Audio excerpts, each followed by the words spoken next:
छोड़ी अमड़ तुझो मुंह काराट जी वियो को रात जी क्रीम की जरड़ी का हणे थी करे थी ना बस ये छड़े देनु थी पाण के तोखे ॾिसी अंदर में भाव वठी वई आ तॾे रंग कारो थी वियो आ। हाँ मड़े नियत जी मार है हर कंहिंखे वहाँ पे तो चेक जी डेडरी आ मड़ कड़ी हूर परिया मासी सेठाणी भली आई है? हाँ बड़े खैर होसी खुश आई? हाँ वो मां खुश आया अमड़े यो माणे नजर का नथी अचे पे करे वई आ छा ओ सेठाणी अम्मा पाड़े में वई आ। हाँ अमड़े हाँ माणे या पाड़े वारी बची जे सत घर न घुमने ताराम ही को नहीं तो मां ॾिसो कीअं पंहिंजे घर वेठी आहियां पावली अमड़ पाणी जो ढुकड़ो तक पियार घर में आई तॾे थी पानी ॾेई न त इहो लाली अतो वलुआ जो सफा असली वहलूर थो वञे पियो रोज़ तो मूंखे शादीअ जे लाइ चवे मूंखे ॾे अमड़ मूंखे ॾे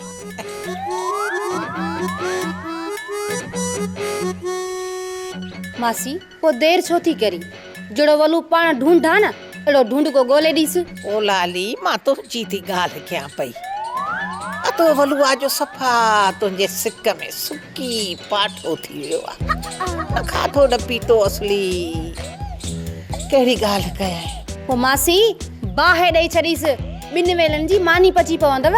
ओ छोकिरी कुझु सोच थधे दिमाग़ सां वलू सेठ माण्हू अथई सेठ पैसे वारो आहे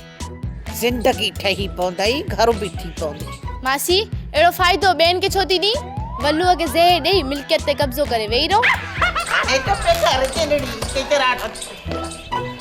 सेठाणी केरा हा ओ कलू ले आई नहीं यो कलू